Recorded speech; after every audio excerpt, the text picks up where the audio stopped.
epístola a los Gálatas. Vamos al capítulo 5, vamos a ir a leer del versículo 26 del capítulo 5 hasta el capítulo 6, versículo 6. Gálatas 5, del 26 al Gálatas 6, 6. Cuando lo tenga, deme un fuerte amén.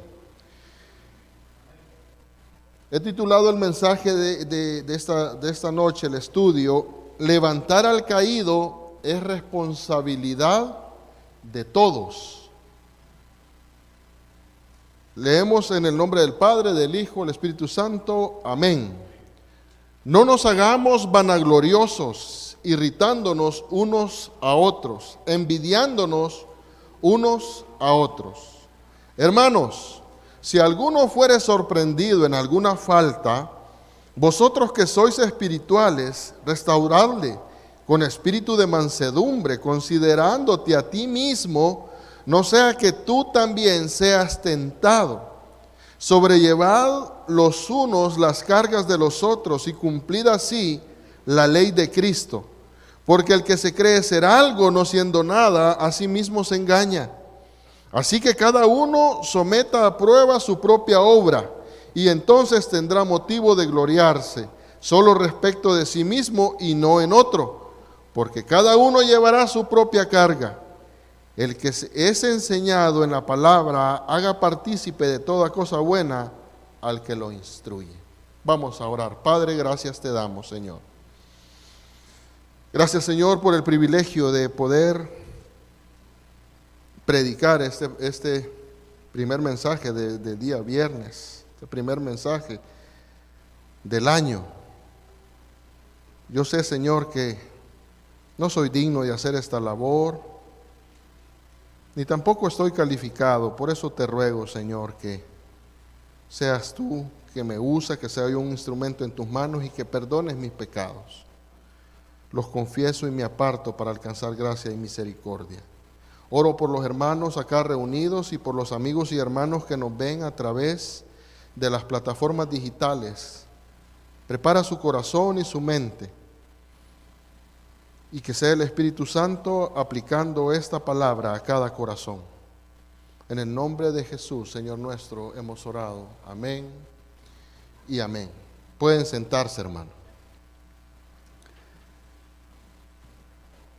Ya prácticamente estamos entrando en la recta final, podríamos decir, de este estudio a los Gálatas. Ya estamos en este capítulo 6. En enero del año pasado comenzamos este estudio. Creo que si la mente no me falla fue ahí como por el 20, el primer estudio. Pero estoy seguro que fue en enero que comenzamos. Ya casi tenemos un año y creo que quizás en los mensajes que faltan vamos a llegar a mediados de enero o tal vez terminemos en enero. Pero esta carta ha sido de mucha edificación, porque muchas veces nosotros, mis hermanos, podemos inconscientemente empezar a confiar en nuestra propia justicia y comenzar a pensar que porque nosotros hacemos algo o porque dejamos de hacer algo, Dios está obligado en bendecirnos más, cuando no es así. Es todo por Jesucristo. Es poniendo la fe en Él. Él es el único, y Pablo se los muestra a los Gálatas, que es solamente la justicia que ellos necesitaban era la de Jesús, que no era por sus obras. En los primeros 4 capítulos de esta carta, venimos viendo que el tema central, o más bien en esos primeros 4 capítulos, también es pura doctrina, enseñanza. Y Pablo viene enseñando una y otra vez la justificación por la sola fe, mostrándole a los Gálatas que ellos fueron declarados justos, no porque hicieron obras, sino porque pusieron su fe en Jesús. Recuerden, mi hermano, que los judaizantes venían enseñando que estaba bien Jesús, que ellos también creían en Jesús, que creían que había que había muerto, que había resucitado, pero hacía falta algo más. Aparte de esa creencia, hacía falta algo más, y es que ellos tenían que circuncidarse. En Hechos capítulo 15, versículo 1, dice: entonces algunos que venían de Judea enseñaban a los hermanos: si no os circuncidáis conforme al rito de Moisés, no podéis ser salvos. Por esa razón, Pablo se ve en la necesidad de escribir esta carta para contrarrestar todas esas falsas enseñanzas, porque estas falsas enseñanzas atacaban la suficiencia de Cristo, y por eso Pablo en esta carta es fuerte y lo llama insensatos a los Gálatas. Les llama, ¿quién les dice? ¿Quién los ha hechizado? Les dice que si alguien predica un evangelio diferente al que ellos habían recibido, sea anatema. Que sea maldito el que predica otro evangelio. Y lo vemos a Pablo en un tono fuerte en esos primeros capítulos. Después de enseñarles de una forma repetitiva en los 1, 2 y 3 y capítulo 4 la justificación por la fe, él pasa ahora a la parte práctica.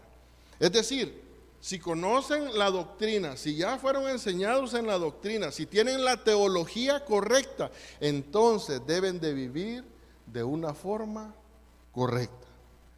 Y hace un llamado a los cristianos a vivir en la libertad con la que Cristo los había hecho libres, a no someterse otra vez a la esclavitud de la ley mosaica.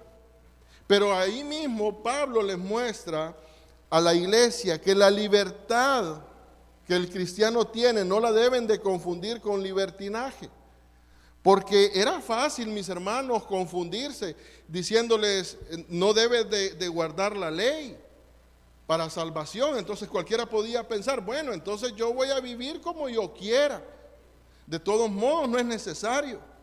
Entonces Pablo les muestra que esa libertad que Cristo les ha dado se debe de vivir bajo la guianza, bajo la guía del Espíritu Santo. Porque si somos guiados por el Espíritu Santo, si somos gobernados por el Espíritu Santo, entonces vamos a rechazar todas las obras pecaminosas de la carne. No es que los estaba llamando a una vida licenciosa. Luego les muestra el resultado de vivir una vida sometida, guiada por el Espíritu, es una vida que da fruto. Y en los últimos mensajes hemos venido viendo el fruto del Espíritu Santo. Entonces, si nosotros vivimos en Cristo, anclados en Él, vamos a comenzar a dar frutos. Vamos a comenzar entonces a mostrar amor, gozo, paz, paciencia, benignidad, bondad, fidelidad, mansedumbre, dominio propio. Y como lo hemos venido viendo, cada una de esas cualidades del fruto del Espíritu no es algo que yo voy a experimentar aislada la una de la otra. No es que yo voy a decir: bueno, yo tengo amor, pero yo no tengo paciencia. No es que yo tengo paciencia, pero no tengo gozo. Es que esto es algo, mis hermanos, que viene de forma integral, producida en nuestras vidas por el Espíritu Santo. Y así llegamos al capítulo 6, en el que Pablo ahora va a hablar de cómo restaurar al hermano que peca. Es como si Pablo ahora dijera: bueno, en virtud de todo lo que ustedes ya han aprendido, como ustedes ya conocen y han dado todos esos frutos que el Espíritu Santo produce en ustedes, entonces ahora ustedes deben de saber cómo ayudar al caído. Fíjense que me llama mucho la atención, leyendo esta semana, encontré un artículo que decía que en el ejército de los Estados Unidos hay un juramento. Y todos los soldados hacen ese juramento de nunca dejar atrás a un camarada caído. Y cuando un soldado es herido, sus compañeros usarán todo lo que esté a su disposición para que ese soldado pueda regresar a casa, aún a costa de sus propias vidas. Mis hermanos, yo creo que nosotros deberíamos de actuar de la misma manera. Cuando un hermano cae, no dejarlo, no apartarnos. Mis hermanos, estamos en una carrera, pero esta carrera no es una competencia los unos con los otros. No estamos compitiendo si yo corro mejor, yo estoy en mejor físico para correr esta carrera. No es que yo quiero llegar primero, sino que en esta carrera, mis hermanos, si alguien cae, nosotros debemos de regresarnos para levantar al hermano que se ha caído, para que juntos sigamos corriendo esa carrera. Y prácticamente eso es lo que vamos a estar aprendiendo en esta noche. No es que solamente el pastor es el que tiene la obligación de ir y levantar al caído. No es que solamente los líderes, no es responsabilidad solamente de los ancianos de una congregación, es responsabilidad de todos, como lo vamos a aprender más adelante. El problema, mis hermanos, es que nosotros por naturaleza, y esa es la naturaleza nuestra, la que aflora, somos rápidos para criticar. Nosotros somos rápidos para señalar el pecado, para ver las fallas de otro. Somos rápidos para destruir. Y lastimosamente somos tardos para restaurar. Y creo que ahora que es los primeros días de este 2026, esa debería de ser una buena resolución para este año nuevo. En lugar de criticar, voy a tratar de ayudar en las debilidades del hermano. Voy a tratar de aplicarme este texto, de llevar las cargas los unos a los otros. Y Pablo hace esta exhortación a los Gálatas porque el problema que tenían los Gálatas era que ellos confiaban, estaban ya oyendo a los falsos maestros y estaban confiando en su propia justicia. Y nuestra propia justicia es engañosa, es peligrosa, nos lleva solamente a practicar una religión externa.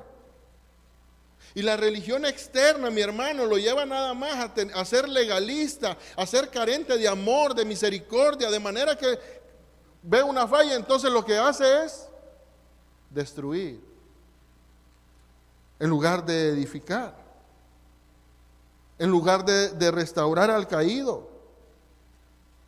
Entonces lo que yo quiero, mis hermanos, que en este primer mensaje del año nosotros entendamos y aprendamos a que debemos de tener sensibilidad, que debemos de tener consideración, a no sentirnos superiores, a no creernos que porque un hermano cae o porque yo caigo, entonces el otro que viene va a sentirse superior porque él está en otra posición. No. Con sensibilidad, pensando que puedo ser yo el que está en esa posición. Y de esa manera poder levantar al que se ha caído. Primera Corintios capítulo 10 versículo 12, la Nueva Versión Internacional dice: por lo tanto, si alguien piensa que está firme, tenga cuidado de no caer. Mire, piensen esto. Si nuestro Señor Jesucristo nos rescató de la muerte y nos dio vida, sin nosotros merecerlo, derramó su sangre en la cruz por nuestros pecados, ¿cómo es posible que nosotros seamos indiferentes con un hermano que cuesta la sangre de Cristo? No podemos ser indiferentes. No podemos nosotros solamente señalar, criticar. Miremos un ejemplo práctico. Un diálogo que tiene Jesús, una conversación entre Jesús y sus discípulos. Lucas, capítulo 17, versículos del 3 al 5, Nueva Traducción Viviente, dice: así que, cuídense. Si un creyente peca, repréndelo. Luego, si hay arrepentimiento, perdónalo. Verso 4. aun si la persona te agravia 7 veces al día y cada vez regresa y te pide perdón, debes perdonarla. Los apóstoles le dijeron al Señor: muéstranos cómo aumentar nuestra fe. Jesús está enseñando a restaurar al caído. Y si se fijan, los apóstoles responden: muéstranos cómo aumentar nuestra fe. ¿Por qué? Porque ellos vieron en su naturaleza que no es algo que se da de querer levantar al caído, sino más bien de señalarlo. Nosotros estamos en la misma manera, por eso debemos de pedirle al Señor que este 2026 nos dé un corazón misericordioso, que podamos mostrar el amor, que podamos mostrar la humildad para poder ayudar a los hermanos más débiles. Con eso en mente vamos a Gálatas 5:26, un llamado a la humildad. Dice el texto: no nos hagamos vanagloriosos, irritándonos unos a otros, envidiándonos unos a otros. El apóstol está exhortando a la iglesia a no enorgullecerse.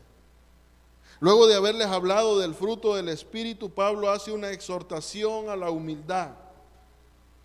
Y aquí vemos una advertencia: no te vuelvas orgulloso en tu caminar en el Espíritu. No pienses que estás en otro nivel. No pienses que estás por encima de los demás hermanos. Porque eso es lo que hace la vanagloria. Pensar que soy superior, pensar que solo yo tengo la razón, pensar que todos están equivocados menos yo, pensar que todos son propensos a equivocarse menos yo. La pregunta es: ¿por qué Pablo hace esa exhortación? Porque cuando comienzan a ver el fruto del Espíritu en sus vidas, el que mira a la par y no ve lo que él tiene, puede llegar a sentirse orgulloso y decir: bueno, yo tengo todo lo que dice el texto, pero no veo que él lo tenga. De manera que nosotros debemos de entender una cosa, y es que el fruto es producido por el Espíritu y lo recibimos por gracia. No tenemos méritos, no hay razón para sentirse jactanciosos de nada. Y aquel que por alguna razón todavía quizás no lo manifiesta de la forma que usted quisiera, o de que usted siente que lo manifiesta, Pablo dice: no te hagas vanaglorioso. Porque la vanagloria lo que hace es irritar al hermano. Y entonces después va a comenzar a florecer la envidia y el sentimiento de sentirse menospreciado. Por eso este versículo es un llamado a tener humildad, a tener paciencia, a restaurar con paciencia. Lo segundo que podemos ver en el texto es un llamado a restaurar al hermano que ha caído. Gálatas 6:1.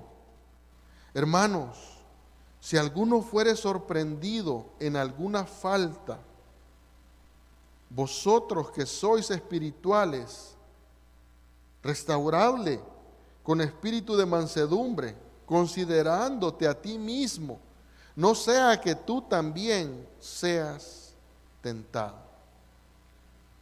Mire lo que dice la Nueva Traducción Viviente. Ese texto nos va a dar más luz. Dice: amados hermanos, si otro creyente está dominado por algún pecado, ustedes que son espirituales deberían ayudarlo a volver al camino recto con una ternura y humildad.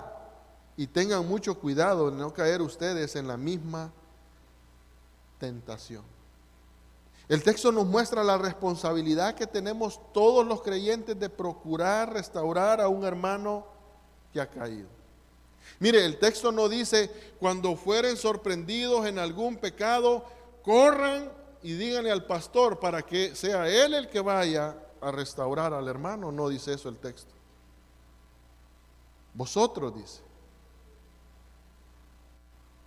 Y la nueva traducción viviente dice, ustedes, que son espirituales, deberían de ayudarlo a volver al camino recto con ternura y humildad. Imagínense ahora que está todo frisado. Si usted se cae, literal, si usted se cae afuera o en cualquier lugar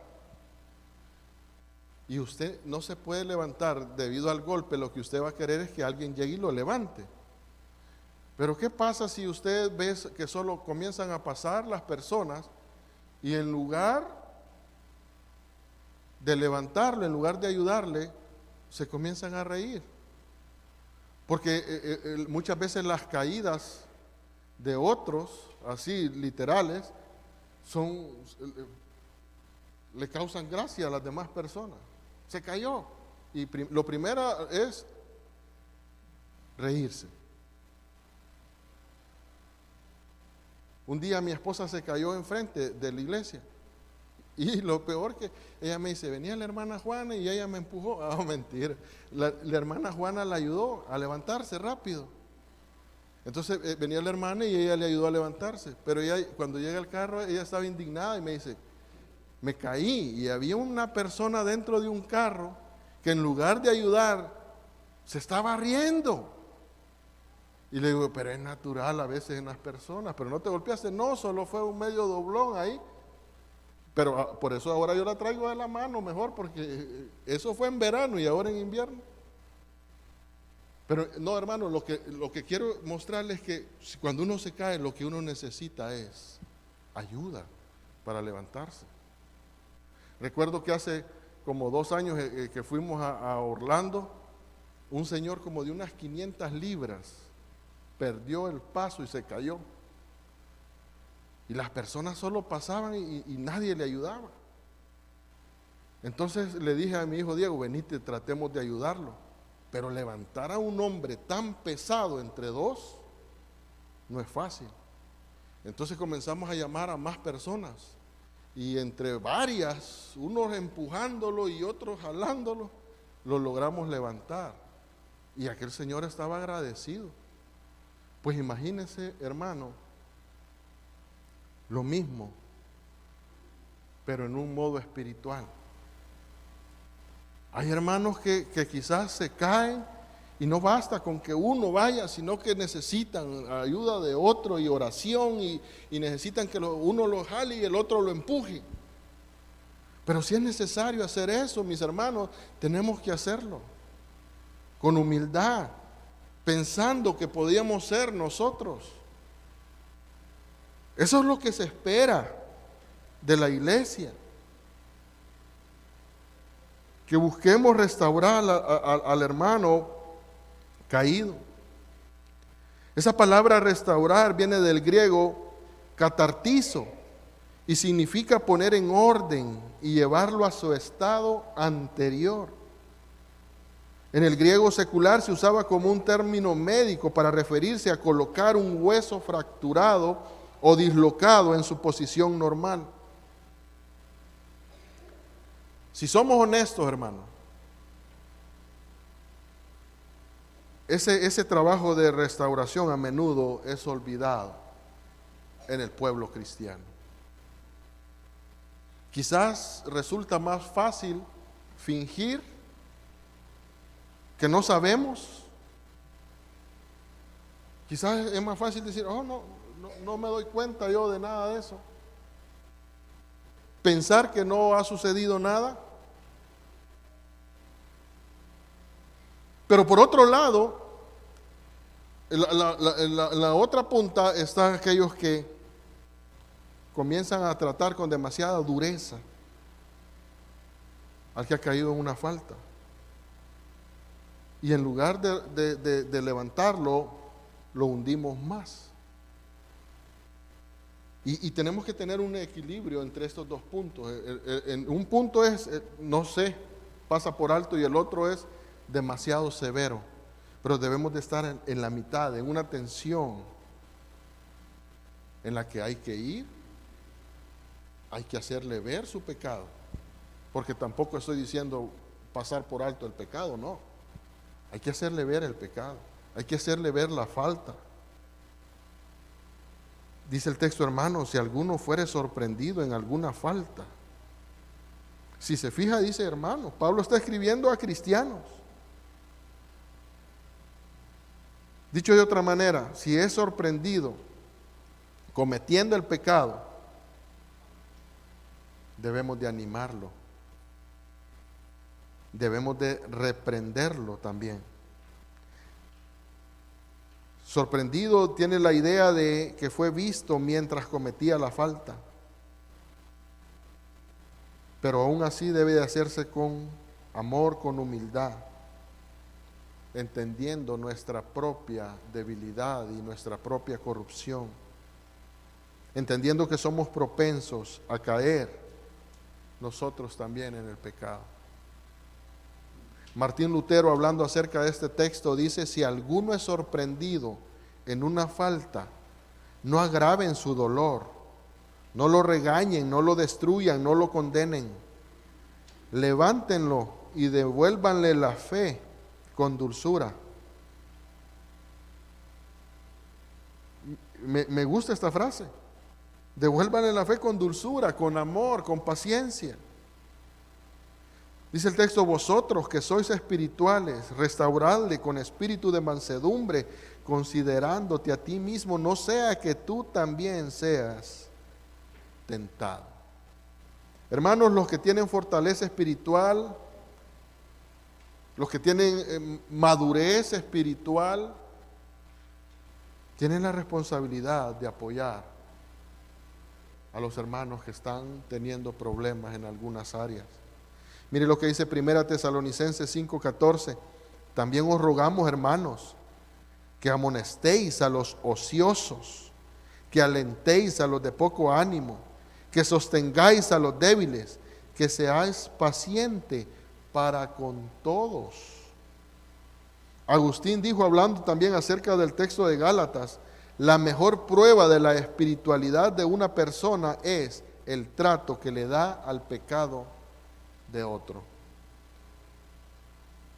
Acompáñenme a Juan, capítulo 8, versículos, vamos a leer los versículos del 3 al 11.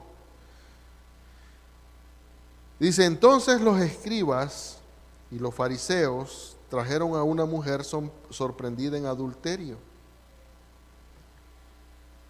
Y poniéndola en medio le dijeron: Maestro, esta mujer ha sido sorprendida en el acto mismo de adulterio. Y en la ley nos mandó Moisés apedrear a tales mujeres. Tú pues, ¿qué dices? Mas esto decían tentándole para poder acusarle. Pero Jesús, inclinado hacia el suelo, escribía en tierra con el dedo.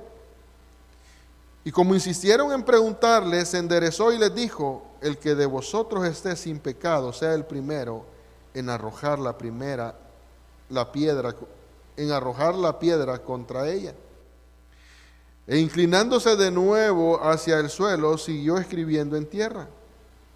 Pero ellos, al oír esto, acusados por su conciencia, salían uno a uno, comenzando desde los más viejos hasta los postreros, y quedó solo Jesús y la mujer que estaba en medio.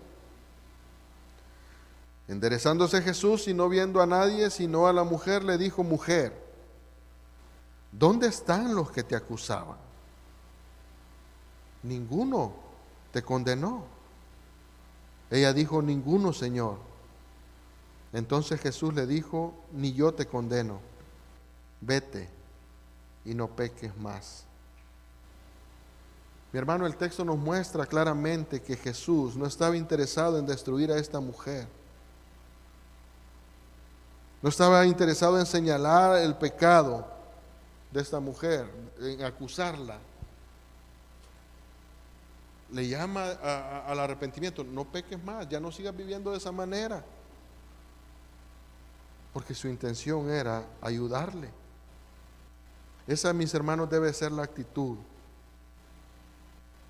hacia el pecado de un hermano. Esa debe de ser la actitud que nosotros debemos de tener. La pregunta es, ¿cómo lo restauramos? El texto es explícito, dice, con mansedumbre.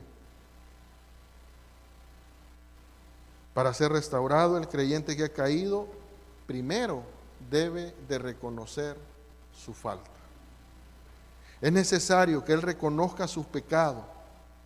Es necesario que él confiese, que él admita su pecado, que se arrepienta y que se aparte del pecado. Mi hermano, si usted ve a alguien que tiene problemas o usted mismo tiene problemas y de mentira, se enoja con facilidad, de envidia, cualquier cosa, ahí póngale usted cualquier cosa, lo que usted sienta. Debe de buscar a un hermano, o si usted mira eso en alguien, debemos de acercarnos al hermano y decirle: hermano, ¿necesitas ayuda en esa área? El problema es, mis hermanos, que nosotros casi siempre andamos a la defensiva. Entonces, si alguien se acerca a mí y me dice: hermano, ¿te puedo decir algo? Y entonces me señalan una área, quizás yo, en lugar de agradecer, me voy a enojar. Y no deberíamos de ser así, sino que nosotros deberíamos de ser sensibles, hermanos, a la exhortación, porque somos el cuerpo de Cristo y debemos de estar esperando que si alguien se le acerca y le dice: mi hermano, estoy viendo esto en ti que no es correcto, le están diciendo porque lo aman. No por necesidad de destruirlo, de hacerlo sentir mal, sino por amor. De manera, mis hermanos, que estamos comenzando un nuevo año y debemos de dejar el orgullo por un lado y dejar de andar tan a la defensiva y prestar oídos, que si alguien o si a través de alguna predicación somos confrontados, nosotros, en lugar de enojarnos, debemos de decir: gracias, Dios, porque me estás corrigiendo antes que vaya a la destrucción, antes que sufra más, porque el pecado, mis hermanos, nos lleva a sufrir más. A mis hijos yo le digo, se los hago ver cada vez. Yo no soy una persona que voy a decir: oh, no, voy a tratar de acusarlo. Yo les digo: ustedes son pecadores, y si no se arrepienten de su pecado, van a recibir la ira de Dios. Les digo, si alguien te dice algo y aunque te sientas mal, escucha, porque es por tu bien. Mi hermano, si alguien le dice algo a usted directamente, aunque en el momento usted sienta, mejor diga: gracias, hermano. Pero ahora, no solamente es de decirle: te está pasando esto, por señalarlo, sino que también, te está pasando esto, pero si quieres, te puedo ayudar en esa área. ¿Por qué? Porque yo ya pasé por eso y el Señor me sacó de ahí. No solamente por señalar. Dice en 2 Corintios capítulo 2 versículo 7: así que al contrario, vosotros más bien debéis perdonarle y consolarle, para que no sean consumidos de demasiada tristeza. O sea, si usted ve a alguien en pecado, ¿qué es lo que debe de hacer? Consolarlo, guiarlo, para que no sea consumido, dice, en demasiada tristeza. Mi hermano, la restauración de un hermano caído es deber de todos, vuelvo y se lo repito. Pero siempre debemos de hacerlo considerándonos también nosotros, que como quiera ser tratado, usted, si estuviera en esa situación, así debo de tratar al hermano. Dice el texto, considerándote a ti mismo, no sea que tú también seas tentado. Todos podemos tropezar. Todos los que estamos en este salón somos propensos. Todos hemos pecado y hemos sido perdonados por Dios una y otra vez. Hemos recibido la gracia de Dios. Así que lo que nosotros recibimos por gracia, debemos de darlo por gracia, ayudar a los hermanos. Si somos guiados por el Espíritu, debemos demostrar en el trato que le damos a los hermanos. Miren, muchas veces nosotros somos tan crueles que el hermano quizás ya tuvo un error, tuvo una falla, y entonces viene, se arrepiente, se pone en paz con Dios, pero la iglesia todavía sigue señalándolo. No lo perdonamos. Dios ya lo ha perdonado, pero nosotros seguimos acusándolo, y eso no debe de ser así, mis hermanos. Nosotros debemos también, si Dios ha perdonado a un hermano, nosotros debemos de perdonarlo, para que su restauración, para que él sea mejor, más rápido y se sienta bien. Dice Mateo capítulo 5 versículo 4, y aquí voy a ir terminando: bienaventurados los que lloran, porque ellos recibirán consolación. Dice el texto que son bendecidos, doblemente bendecidos los que lloran, no solo por su pecado, sino por el pecado de otros. Dice el verso 2 de Gálatas 6, sobrellevad los unos las cargas de los otros y cumplid así la ley de Cristo. Nos vamos a quedar hasta aquí, vamos a seguir la próxima semana con el texto, porque quisiera que ahondáramos más en este versículo 2. Hemos prácticamente visto de principio a fin la carta en la introducción, viendo más o menos los temas de la carta. Pero quisiera que cuando llegamos a esta parte práctica, nosotros también, sea nuestro deseo este año comenzar a practicar, a aplicarnos todo lo que nosotros, todo el consejo de la palabra de Dios. Que uno de los propósitos de este año sea ser hacedores de la palabra y no solamente oidores olvidadizos. Que el Señor les bendiga. Vamos a orar. Padre, gracias, Señor. El predicador ha terminado su mensaje. Ahora, Dios manda a todo ser humano en todo lugar que se arrepienta de sus pecados. Deje el impío su camino y el hombre mentiroso sus pensamientos, y vuélvase a Jehová, el cual tendrá de él misericordia, el cual será amplio en perdonar. Cree en el Señor Jesucristo y serás salvo. Porque hay un solo Dios y un solo mediador entre Dios y los hombres, Jesucristo hombre. Amén.